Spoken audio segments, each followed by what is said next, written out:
was crazy. Oh my, that was like, I'm exhausted from watching that. Welcome, everyone. You probably just watched the debut day for Zendikar Rising, as well as our 2021 slate of upcoming awesome stuff. And we're here to show you more awesome stuff. We're not done. The Nope, still debut more day to keeps come. on giving. Yep. So much It's more the coming. We've got a lot of stuff. So much stuff, Blake. We Yeah, have a preview card. we have a lot of preview cards, We have actually. many preview cards. Yeah. We have many preview cards, and also to talk about a lot of the stuff that we just saw and to expand on a lot of what's in Zendikar and also what's coming next year, we have principal product designer Mike Turian and world building creative producer Meris Mullaley on the show today to talk more about all the cool stuff we have. But first, Steve, why don't you give us one of those preview cards? We have a preview card. We're just going to put it right up on the screen. It's Aura Skyclave Hierophant, and you'll see two different versions of it. On one side, you have the regular one that appears in booster packs, and the other that is not part of the main set. And if you notice there at the bottom, it says buy a box. So the extended art version of Aura Skyclave Hierophant is exclusive to the buy a box promotion. And I'm sure we're going to have more to say about this, but take a look at the card. It's a core cleric, which goes pretty well with that party mechanic that we talked about in the debut video. And then I have questions about the buy a box promo. Why is the buy a box promo? I think we have people who have answers. Oh, look, there are people. Hello. It's our guest. There are people. Hello, Mike. Let's start with you. That buy a box promo appears in the main set. That's different. What's new? Yeah, that it sure is. Yeah, we're going back to having the buy a box promo not be mechanically unique, right? Where as everyone just saw those amazing expeditions, right? And I think we're even going to be showing some of those off today. Those are box toppers, so you're going to be getting those expeditions with each purchase.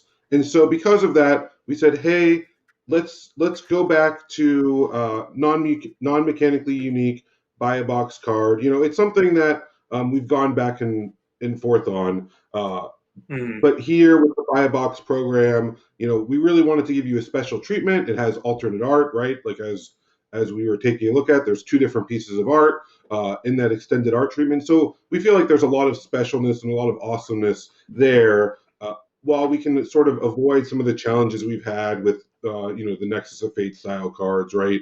And those being only available in the buy a box promotion. So that's what we've been navigating, and I'm really super happy with this new alt art with the extended art treatment. So I'm really thrilled about how well they came out.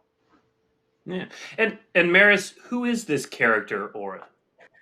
Well, Aura is one of he's a cleric that has some deep connections to ancient core civilizations. He's been studying the past, learning from the past. After suffering some tragedies and losing family during the battle for Zendikar, he kind of pulled away from everyone. But when the Skyclaves reappeared and kind of rose up into the sky, he took that as a sign to come back and kind of join the community and join the expeditions that were going to explore those Skyclaves.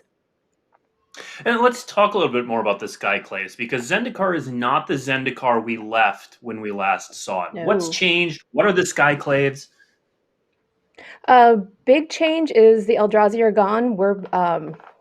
Zendikar is kind of back to the adventure world that we met the first time we went to Zendikar. The Skyclaves themselves are remnants of the core civilization that was just there for thousands of years, well before the Eldrazi arrived. They were kind of guardhouses, cities that the core had, and eventually over time they fell, were taken over, and were kind of lost to the royal that continues to be kind of ongoing on Zendikar. You're never going to get away from the royal. And with the Eldrazi gone and with the royal kind of continuing to churn, one Skyclave was discovered by some adventurers, and as good dungeons are, you discover an artifact in one and it kind of activates all of them, and they all rose out of the ground in their ruined state, which kind of set off an adventure rush on Zendikar. Okay. So why is this is Nahiri's home plane. We kind of get that. Mm-hmm. Is that why Jace is here too, and Nissa? Yeah, so like Nahiri is definitely interested. I mean, she's core. She's been around for a long time, so she's very, very invested in figuring out what's going on here. And here you can see Nahiri's standing in front of the rebuilt Seagate. That's another thing that's new is after Seagate was destroyed during the battle with the Eldrazi, there was a lot of work to kind of get it rebuilt, and its reconstruction is kind of this beacon to the potential of Zendikar. So she's here to help Zendikar restore itself. Jace is always in love of a puzzle, and these giant ruined Skyclaves are just giant puzzles, and so he's here figuring out what's going on. Nissa's just up to Nissa stuff. And I'm guessing we're going to learn about a lot of the reasons for these people doing what they're doing in the Magic fiction that we just announced. Yes. Is that right? Yes, we are. We're going to be getting on Wednesdays and Fridays. We're going to get some stories on Wednesdays that are associated with kind of the main set story. And on Fridays, we're going to be getting some web fiction stories that are tied to other characters from the card set, from the plane. So the camera will kind of turn and you'll get a peek at what else is happening in Zendikar. And the first one comes out tomorrow. So you just heard me say you'll hear soon. Soon is tomorrow. Soon as tomorrow, yeah. So how many of these stories do we get total? We're looking at about 8 or 9. Yeah. Okay. 8 or 9. So like and these are five just going to be on the website. They're just on the website, Magic Story. Yeah. Amazing. Yeah. Where you have found Magic Story before, Magic Story will be again. And you'll also get in the trailer you saw Kiri and Zareth, and we'll see them as well.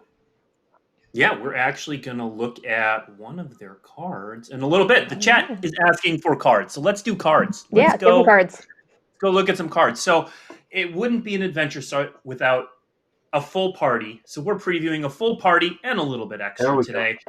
So Aura represents our cleric in our party. What do we have next, Steve? Next, we have a card called Cliffhaven Sellsword.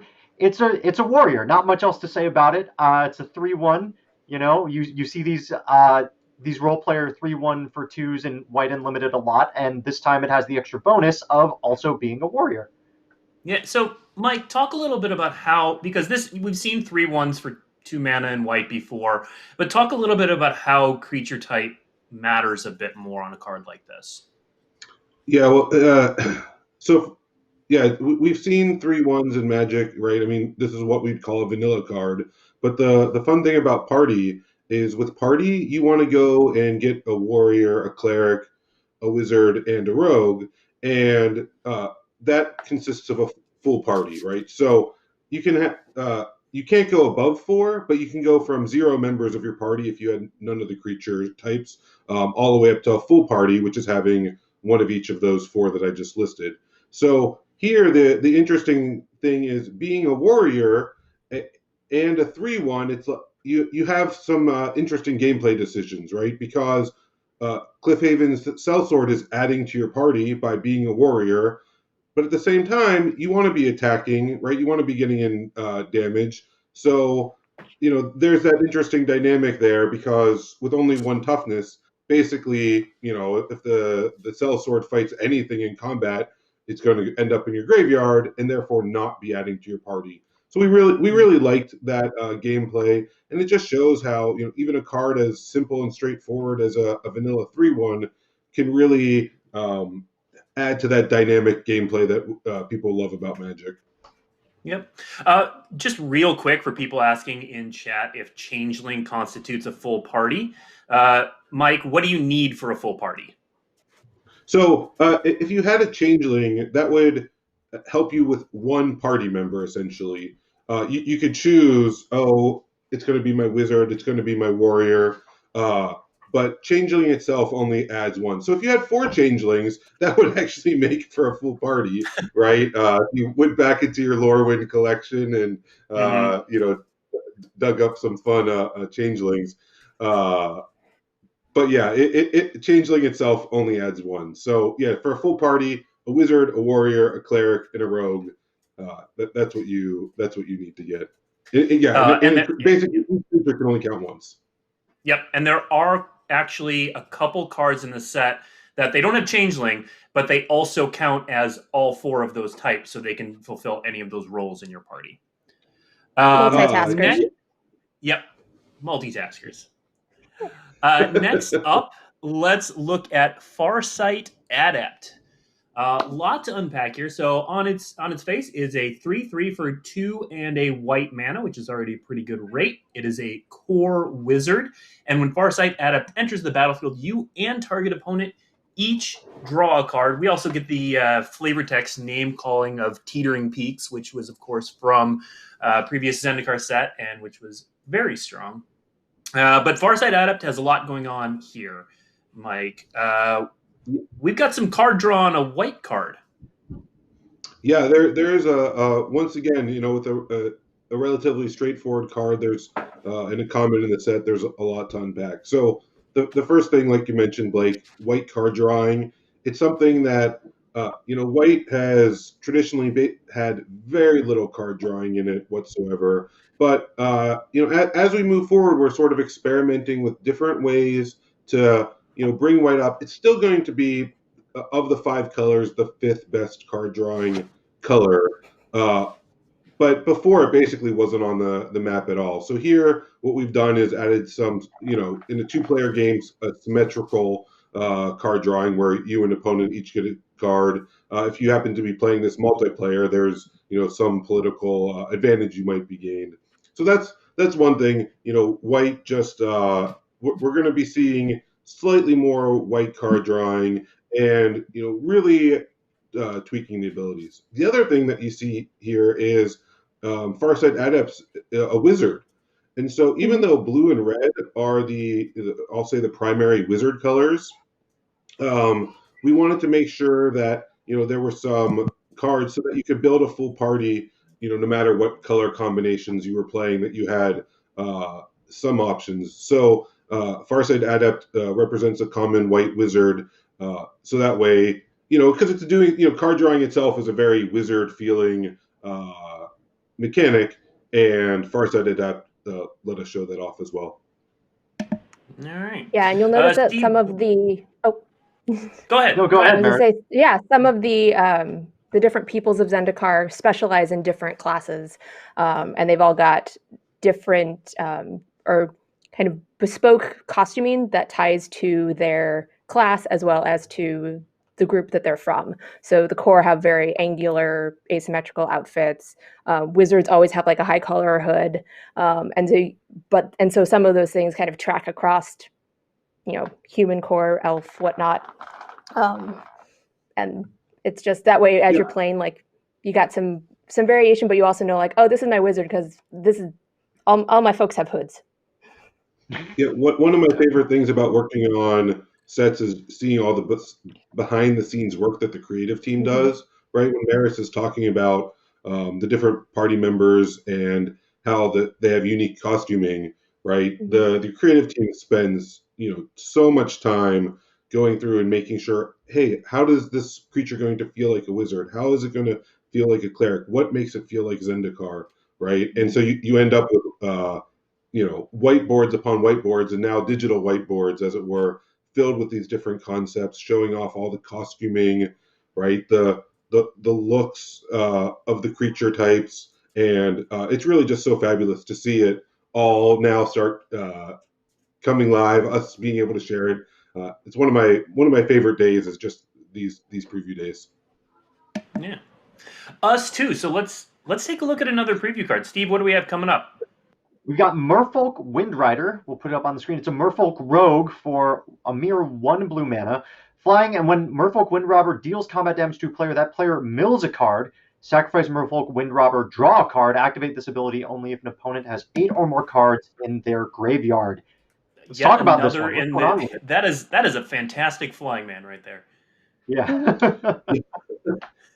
It's unbelievable to me when I started at Wizards, so many years ago now. That I was like, no, this is better than Flying Man. We cannot do it. It is, and now you look at a card like the Wind Robber, and not only is it a 1/1 flyer, but it has multiple good abilities on top of it. Of course, rogues. One of the things we wanted to capture was that trickery, subterfuge. That that people always associate with rogues, right? If you're playing any RPG, the rogue is always the one to sort of be the backstabber or find a way to save the day through their means. So here with rogues, we tried to capture that filling your opponent's graveyard, right? You can see that that the Wind Robber gets a special ability if they have 8 or more cards in their graveyard. And then also, every time that he hits them, he's building up their graveyard as well. So, it also, one of the things I always enjoy about a card like this is, if you put him out on turn 1 and he's the only damage, it's like this race of, are you going to knock them to 0 life first, or are you going to mill out their library first? Because with a 40 card deck, it's actually pretty close about which one wins the race. Right. Yeah, but those gentle, tiny knife stabs from above. That it is one of the most satisfying ways to win, of just like bing, bing. Also, one of the more frustrating ways to lose. True. All right. Well, we've filled out our party, but we're going to throw in another rogue to pay respects to someone we met briefly in the trailer. Meris, why don't you introduce us to Zareth-san the Trickster? Yes, Zareth is a Merfolk rogue. We just saw him in Nahiri's party, so he's working with a couple other core as part of an expeditionary group. He didn't make it out of the trailer. F in the chat for but Zareth. but we'll be able to get a little bit more about his history and backstory from the web fiction. Okay, so we're not done with Zareth-san. I mean, we're not done. He's kind of done, but we'll learn more about him. This card looks really cool. It's a 5 mana blue black legendary creature. It's got flash. It's got kind of a version of the ninjutsu ability where you can pay some mana and return an unblocked attacking rogue to your hand, and then when Zareth-san deals damage, you can put a permanent card, not just a creature, a permanent card from that player's graveyard onto the battlefield under your control. This has some serious Ink Eye vibes to me, and I think it's going to be a popular commander card. And also, it's we've been seeding this rogue blue-black flash deck in Standard for a few sets now, and I think if it's going to go anywhere, Zareth-san's going to play a role. Mm-hmm. Yeah. I think and one of the things I wanted to, since we were talking about party, one of the you can tell I mentioned blue-red is wizard. You can tell rogue here is focused in blue-black. When we saw Ara earlier, cleric is focused in white-black, right? So for each of the party classes, we sort of tried to fit like, hey, what is a card that really will stand out? When you fill out that party and you have such an amazing card like this, I mean,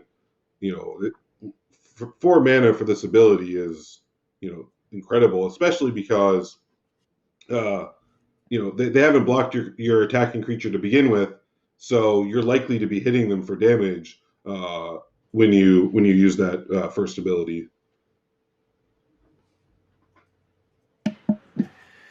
All right, we've got another preview card, Steve. This one's exciting. We do, and we saw 2 planeswalkers already, but there is a third in the set, and we showed the art during the debut moment. We're going to show you the card. Here is Nissa of the Shadowed Boughs, and you might notice that this planeswalker has a keyword ability on it. This planeswalker has landfall. Mike, planeswalker with landfall. What's going on? Yeah, that is. We're super excited to be bringing the mechanic of landfall back into Zendikar with the Zendikar Rising, and one of the things we wanted to do here, and we've seen this with Jace also, is bring the mechanics of Zendikar Rising onto the Planeswalkers, right? Really finding a way to both amplify the Planeswalker, amplify that feel of the mechanic, and here it's just such a great landfall mechanic because you can cast Nissa, and if you had like Fable Passage in play, right, power her up right away and basically immediately use her ultimate ability, right? So of course that probably means you've waited to slightly later in the game to do that, but that's just it's such a fun new way to look at Planeswalkers and find ways to power them up, and also just play right into the mechanics of, hey, this is what I'm doing while I'm playing Limited, while I'm playing Constructed with Zendikar Rising. And Meris, I can't help but notice that Nissa, who's been mono green before, who's been blue green, now is black green. What is going on there? I mean, who could know? Except maybe the web fiction. Read the web fiction. It's free on that. I don't think we're going to need to prompt people to do that. I think people are pretty excited that we're moving back to that. But yeah, so that will be answered. Yes. You'll notice that your land gains menace as that's one of the nods to adding black to Nissa on her abilities. So maybe not as compelling as the web fiction itself, but having menace on the land is nice because you don't really want your lands being blocked in combat. You just want to get in there for some good damage. And if you've ever fallen into a blackberry bush while hiking, lands can have menace. It's a real thing. That's true. That is true. All right. Well, that is all the preview cards we have from the main set. We do. So as announced in the video earlier, there are 30 expeditions in the set that you can get as box toppers or in collector boosters. They are being revealed throughout the day. We revealed some of them in the debut video. We're going to reveal a few more. There's going to be a few more revealed around the internet, but we're going to show you a few. Before we get to that, Mike, can you, I've seen this question in chat a few times. Can you explain where and how to get expeditions? I kind of just gave a short version of it, but what's the story there? Yeah, absolutely. And I know my collecting Zendikar Rising article is going to be up on Daily MTG, and so everything we say here you can go and read about. But if you're looking for those expeditions, and I think everyone right now is looking for them, you can get them in one-card expedition box topper packs, and you get one of those packs with every draft booster display.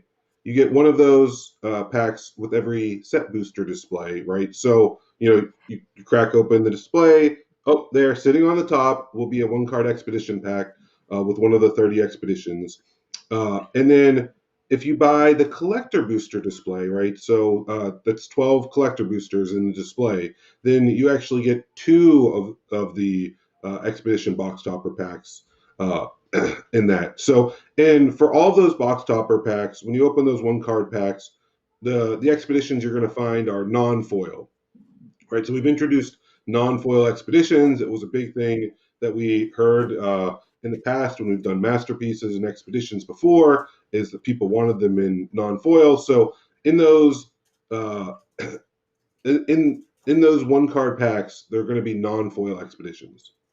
So that's how you find them all non-foil.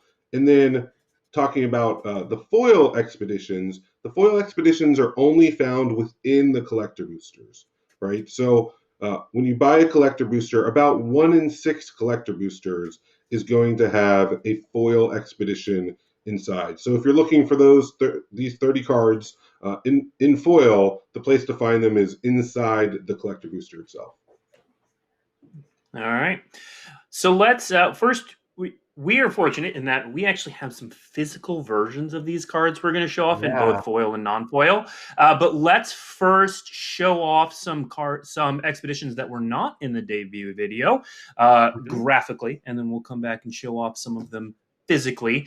But of course, we weren't just going to print one of the community split on what to call these. They're essentially commander lands. The Sea of Clouds, Luxury Suite, Spire Garden, Bountiful Promenade group. Let's put those up. Fantastic art from Sam Burley there on Sea of Clouds. Yeah, I was super happy to include these in the set of expeditions. They're cards that our commander players have really loved, of course, because they're designed for multiplayer, and bringing these from Battle Bond into the Zendikar expedition set was something that I was really excited to do, and I think from the response, our players are excited to see also.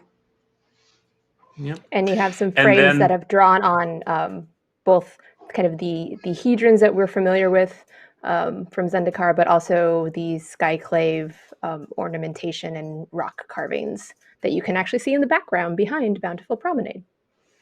Yeah. Or Promenade. And then we do that. have one additional one to show off. Let's reveal Cavern of Souls. And Meris, you were talking about, where is that Cavern of Souls located on Zendikar? It is definitely located inside one of the skyclaves. You can see floating rock formations is not anything unfamiliar to Zendikar, but this is definitely the skyclave architecture that's very different from our diamond-shaped hedrons. Mm-hmm. All right, and Mike, again, there are 30 of these lands total? Yeah, there's 30 expeditions total. They're equally distributed, right? So when you open up a given expedition, you're equally likely to get any of the 30. They're all lands, of course, because that is what Zendikar is all about, and that's what makes it an expedition. So yeah, and I'm super excited.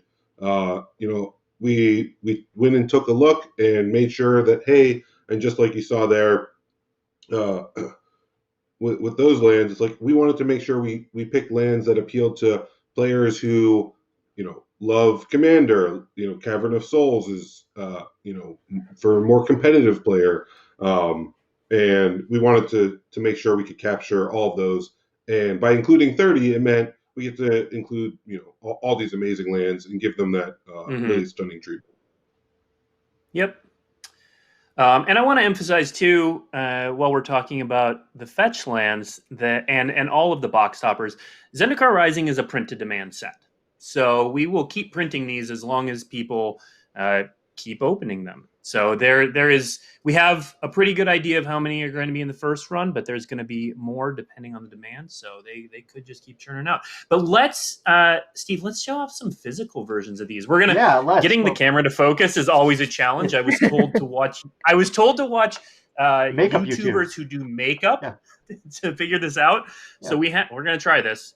First up, Steve and I are going to show off the foil and non-foil versions of Sea of Clouds. Let's see if Blake has the foil and I have the non-foil. I have the foil, so that's what the foil version of Sea of Clouds looks like. And then Steve has the non-foil version. Perfect. And it's still kind of hard to see on video, but even the non-foil has a little bit of a sheen, a varnish over those white and blue lines around the border. Yeah. Yeah. It's hard to see on this. Yeah. Yep. Think of the glowy magic.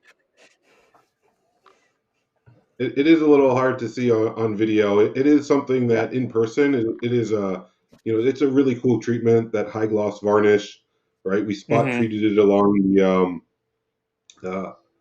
there. Oh, is that Cavern of Souls we're taking a look at So now? this is this is the non-foil Cavern of Souls. Steve's got the foil.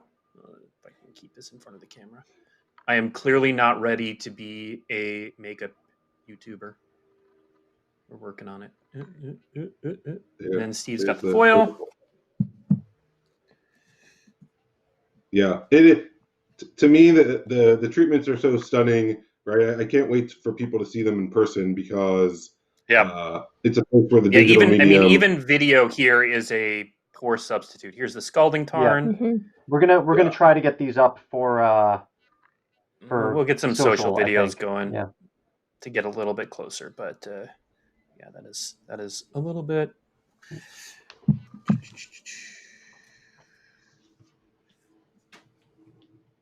Yeah, so there's 30 different expeditions, right? I mean, we're showing off a bunch right here, but they all have this amazing frame design. They will all be revealed today. I'm so bad at this. There we go. A little more to your left. See, that's the thing. I can't tell what my left is. There we go. Oh. That's the non-foil Verdant Catacombs. Steve has the foil. Then we're just going to show off one more with Wasteland. Wasteland. There we go. Yeah, we have Wasteland. Yeah. It's a magic. My all-time favorite Magic card right here. Oh, that's what kind of player you are. Absolutely, that's the kind of player I am. It is. I have found if you like winning games of Magic, especially competitively, your opponent not being able to cast spells really helps. Yep. So, yeah. Solid strategy. I'm definitely going to have to pick up a playset of those. That is, that's what I'm all about. Oh yeah. So yeah, these are all box toppers. You can get them in draft boosters, set boosters, and collector boosters as non-foil box toppers. Is that correct, Mike Turian? Yeah, that is absolutely correct. And with the collector booster displays, you get 2 of them with every collector booster display. But yes, that's correct. All right. Next up, I want to talk about. Actually, you know what? We're getting a couple questions along these lines in chat, so I just want to give people a little bit more information on how many of these fetch lands are going to be out in the wild. So I talked to one of our economists who does a lot of math, basically, and he let me know that based on just the first printing of Zendikar Rising in Ultimate Edition, there are more copies of Marsh Flats printed in 2020, so you can say that for any of the enemy fetch lands, than there are copies of, for example, Force of Will or any other given Double Masters Mythic Rare. So that gives you a sense of how many of these are going to be out there. And then, of course, we're going to talk about Modern Horizons 2 a little bit more later. But to give you a sense of that, Modern Horizons 2, which should have a similar price point to the first Modern Horizons, and that set, the enemy fetch lands will be in draft boosters and they will be rare, which I don't think we said in the debut video. We did not, but they will be at rare, not mythic rare. Rare, not mythic rare. Yes. Yes. Next up, I want to talk about a slight deviation. So we did something for digital that is not going to be in paper just because of the way the timelines worked out. But the extended art version of Needle Verge Pathway and Pillar Verge Pathway, which is one of the new modal double face card dual lands, is going to have different art in digital by friend of the show, Elena Danner. Meris, talk a little bit about this art. She did some awesome work here. I mean, Elena just did some amazing work. And yeah, I love these borderless cards and the pathways. Oh my gosh. I'm just going to stare at them all the time. Yeah, so this is the digital only version. At Zendikar launch, it will be on Arena. On MitGo, it will be coming to MitGo later. And Now let's switch gears a little bit and talk about the future, because we also announced a 2021. bunch of 2021. Yeah. Because Bring it. 2020, man. Bring it. All right, so we announced a lot of this on the debut, but let's take a quick recap of what we've got coming up. We've got a fancy little graphic that's going to run across the screen. So we've got Kaldheim coming up, Viking World, Strixhaven, School of Mages. This one we're all very excited about. Yeah. Really Dungeons cool. Dragons. Yeah, so this is the true crossover between Magic and Dungeons and Dragons. On this one, Mike, one question I did see in chat a lot is what happened to the core set? Yeah, so we're going with Adventures in the Forgotten Realm instead of the core set. Once again, I think I was talking about us going back and forth on various things. We feel like we're looking for a way to keep bringing new worlds, new creative treatments to Magic, and we were just really excited to have this partnership with D&D because Magic and D&D have gone hand in hand, right? Even when we're talking about Zendikar Rising, right, the party mechanic is really based on that, from playing RPGs like D&D, right, and getting inspired by that. So we really wanted to tap into more resonance, and the D&D set, Adventures in the Forgotten Realm, really allow us to do that better than the core set. So that's how come we're going in this direction, and I'm really having played it. I can't say more, of course, other than it's really fun and there's a lot of great mechanics. And it'll be awesome. I'm really excited. Yeah. Well, and I kind of feel like since core sets started having new cards in them, they've always kind of had that little D&D influence in there.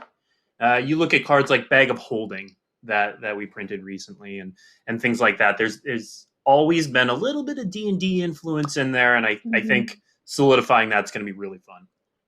Mm-hmm. Yeah, I think. No more subtle wings. Yeah, when we went back to the core set originally, right, with I think Magic 2010, one of the talking about those subtle wings, Aaron Forsyth, one of the exercises he had all the designers do was he posted up on a whiteboard like, okay, here's a lich, here's a Bag of Holding, here's a just all of these classic D&D style tropes, and then had the team design Magic cards for them. But now we're going all the way, right? It's no more. Well, there's a large number of reprints, right? These are going to be primarily new designs like we do each one of our other standard sets. Mm-hmm. All right, let's continue through our trip through 2021. What do we have next? 2 Innistrad sets is what we have. These are not the real names of them, though, right? Not the real names. These are just placeholder names. They're capturing the spirit of what each set is about, but not. We're pretty far into the future now, and so we're not sharing the real names just yet. Yep. Next up, we have Time Spiral Remastered. This may be the set I am most excited for in all of the history of everything. Yeah.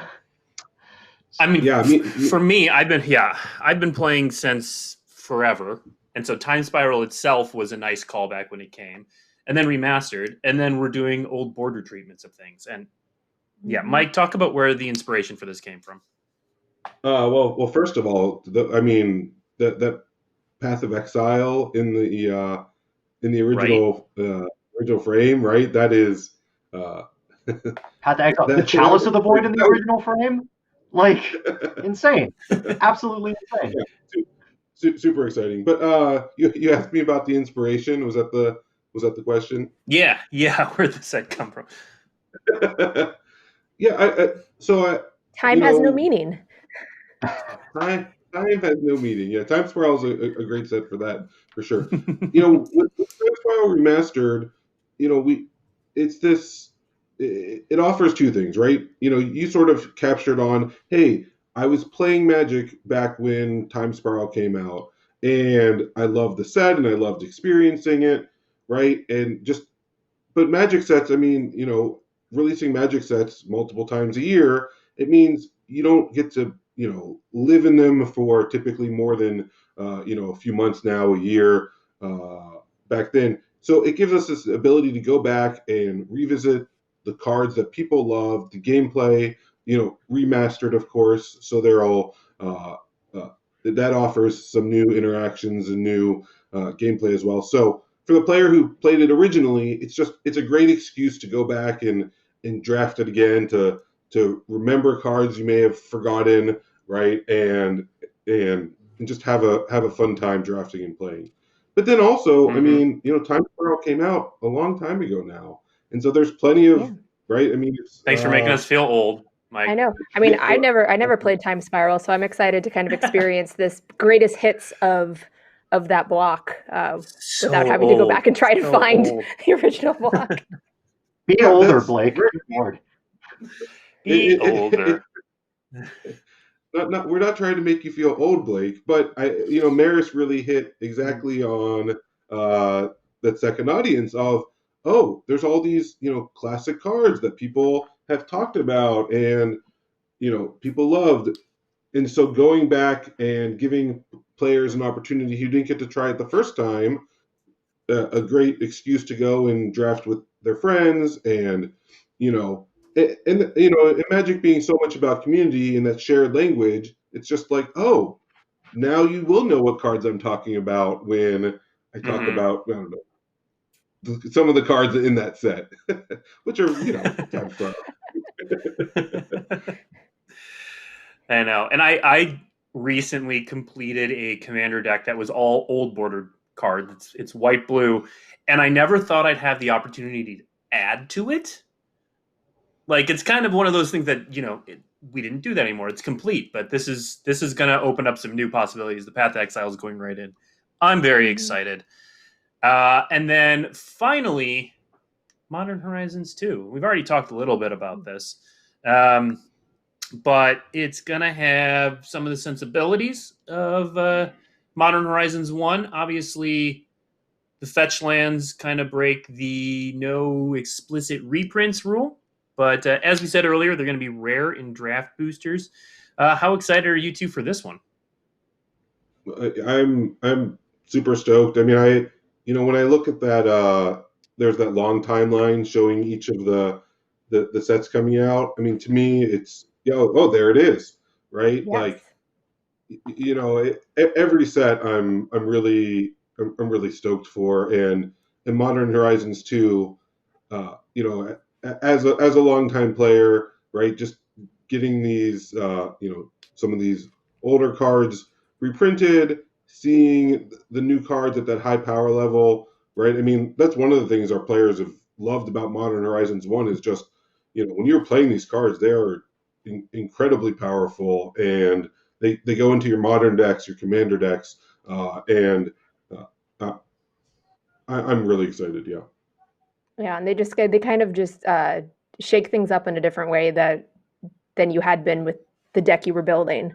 So it's just like, oh, this is the card that I didn't think I'd ever need or want, and here, it's now it's a central feature. So yeah, one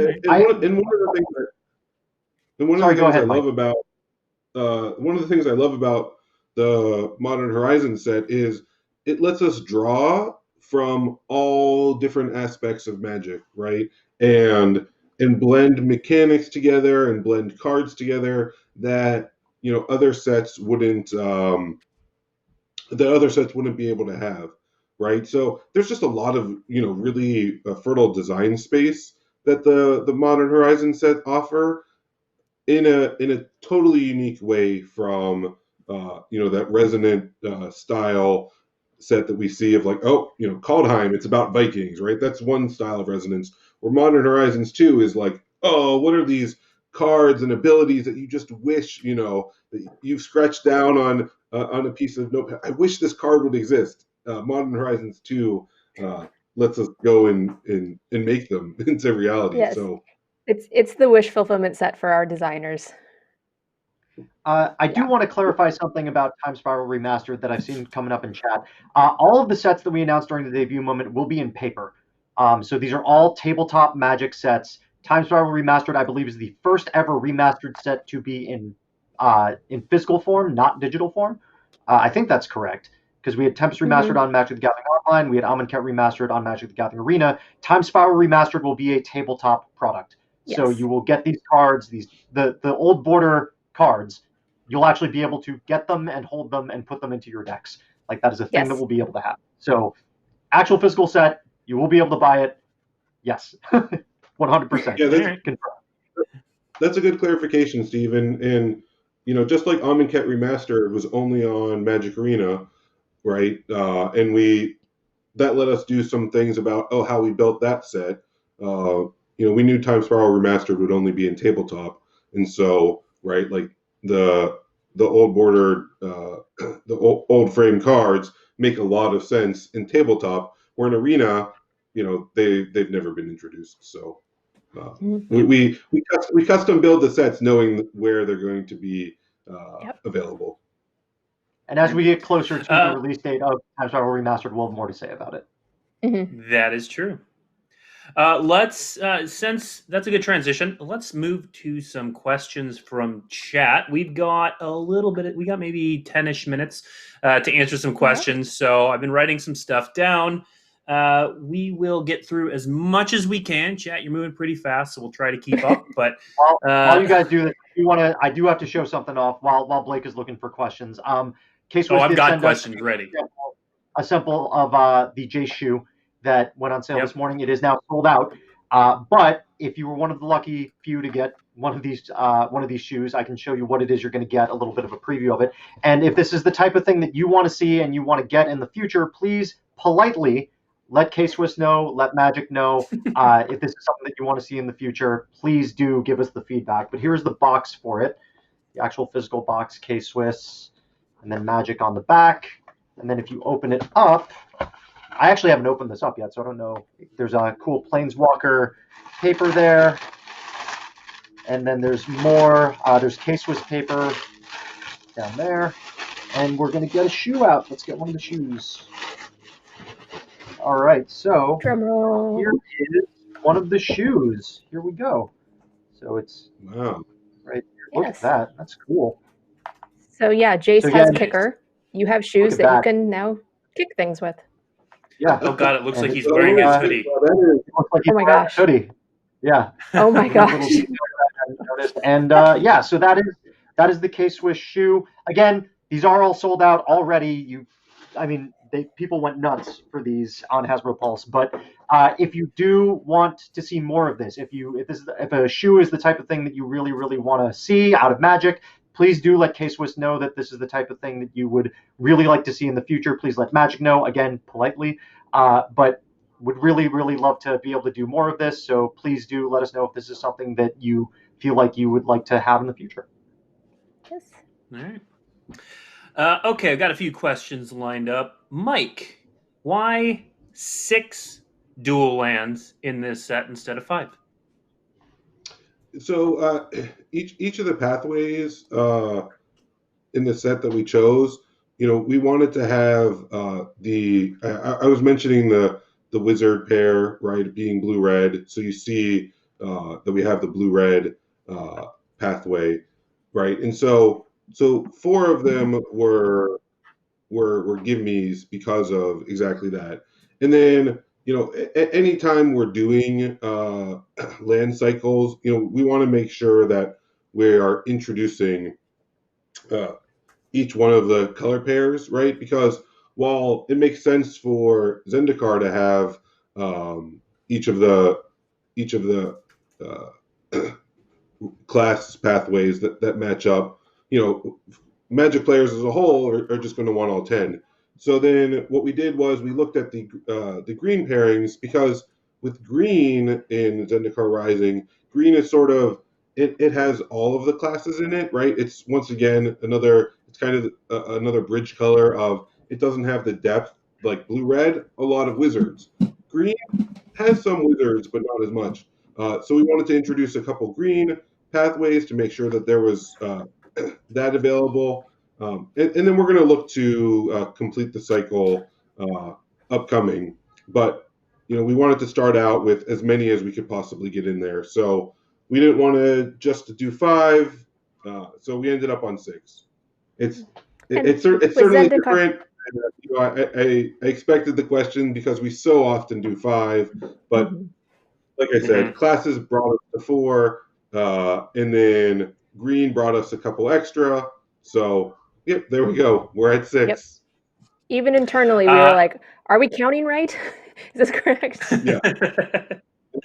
Mike, and I'm going to tell you, you can answer this question. Will we see the other 4? Yeah, we will. We will absolutely see the other 4. They're in an upcoming set. So people won't have to wait too long, right? I know with like Commander Legends, we just showed them the rest of that the Battle Bond cycle of lands that we were just showing. So that was a few. People years. really like to complete their cycles, yeah. Right, and especially if you do 6 of a, if you do 6, right? Like it's that extra. Why are there 6? Now there's 4 missing. Oh, I'm agitated. Yeah, we're not looking to agitate people. We really want to give them all 10 pathways. Oh, you'll have them. You'll have them fairly soon. All right. The question I'm seeing most in chat right now is when. It's actually kind of 2 questions. When are we going to learn more about the Zendikar Commander decks? And also, when are we going to learn more about what's coming for Commander in 2021? The Zendikar Commander decks, you will learn everything about them on the 9th. So look for that on September 9th. And then Commander in 2021, you'll learn more. We are definitely doing Commander in 2021. Yes. But you'll learn more about that as we get closer to those products.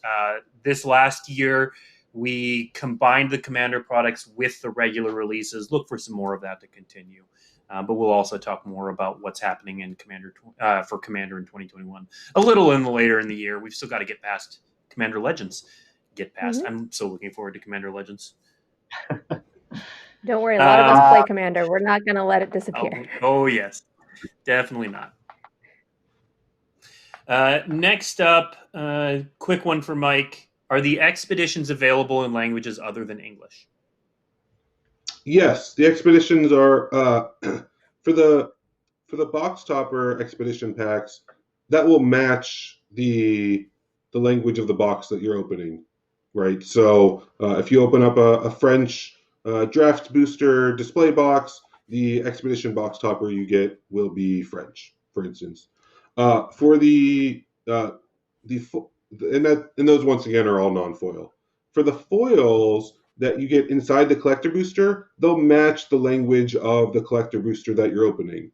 While we don't do collector boosters in every language that we do Magic in, for the languages that we are doing collector boosters in, you will get an expedition that matches the language. So if it's a Japanese collector booster, the expedition you'll get will be a Japanese language foil expedition. 1 in every 6. Right. About. Makes sense. Much like the last time we did expeditions, expeditions are not standard legal. Is that correct, Mike? Yeah, the expeditions, being in the expedition set means your format legality has not been affected at all, right? So whatever formats the card was legal in prior to the printing of expeditions, it will remain legal in. And because the expeditions, none of them were in standard, therefore they're not standard legal.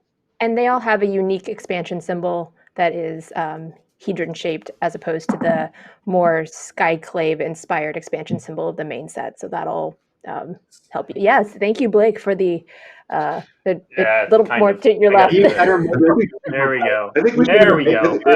That's probably thanks, producer Sean, for doing what is. Yeah, you can see the symbol there as opposed to my fuzzy hand. Right. Yes. And you can actually see too in the bottom left where the collector number is.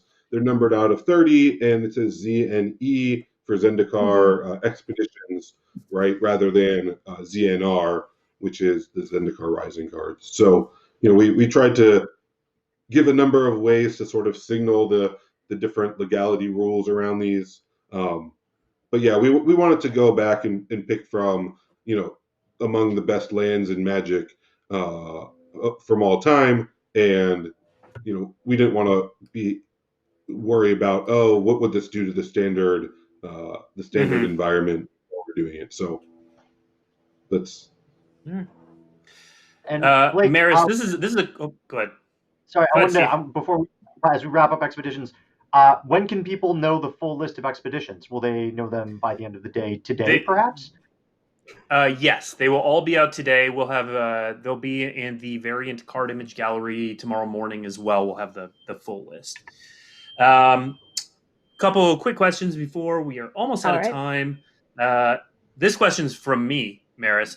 I keep seeing Sam Burley's name on the bottom of a lot of these lands. How much of a machine is Sam Burley? An amazing machine that is, I think, tapped into the mana ley lines of Zendikar. I'm pretty sure. Yeah, Zendikar doesn't exist without Sam. All right, actual question from chat, Meris. Can you run through what we know about the Magic fiction so far? Yes, I think I can. Sorry. What we've got. Not the story. What we've got coming up. How many episodes? When people can find it. That sort of stuff. Yeah.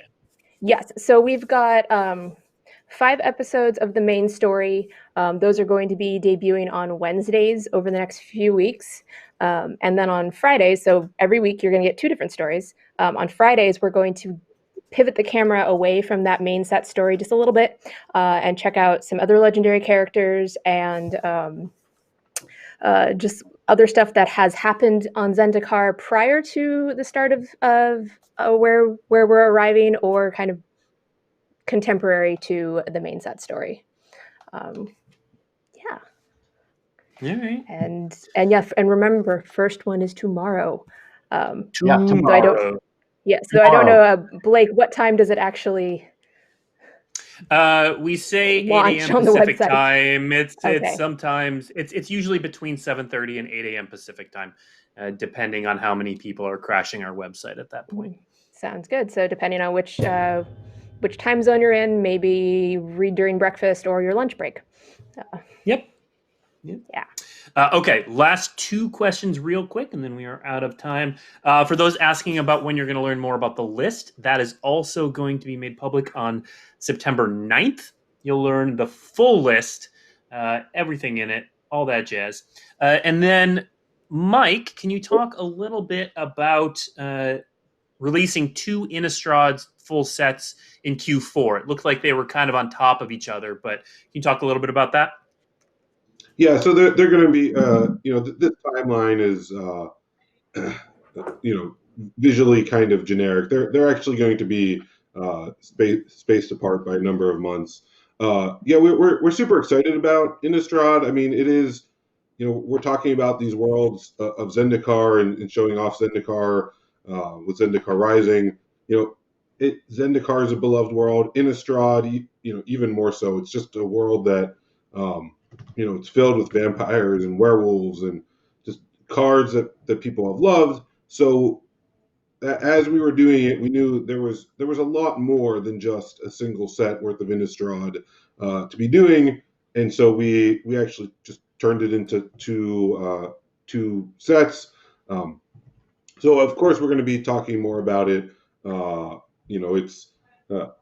It's over a year away now, but there's a lot of goodness in there, and I'm really excited that we made sure to give Innistrad the room to be loved as much as our fans have always loved it. All right. Well, that is unfortunately all the time we have. I know there are dozens and dozens of questions in chat that we did not get to. So many. And maybe we'll get to them in a future show. Who knows? If you still have questions, you can, of course, contact our social team on at Wizards Magic. Wizards_magic. There you go. And ask away. Some questions we can answer, some questions we can't. And a lot of times we'll just have more information in the future. But I want to give a special thank you to Mike and Meris for joining us early this morning to share everything about this cool set and everything we've got coming up. I want to thank you all for tuning in, both to the debut and this show. We're really excited. Zendikar previews are underway, and they'll be going all through next week. And thanks for joining us. Really quickly too. If you watch this show on its normal time slot on Thursday, know that there will not be a new show this week because we did it today. And the week after, we will also be off because of the Mythic Invitational for Zendikar. Yeah. So we will. We're gonna take a 2-week break, but then we'll be back after that with probably some Zendikar related content for you. Probably. Seems pretty likely. Everyone have a good day, and enjoy Zendikar. Bye. Bye.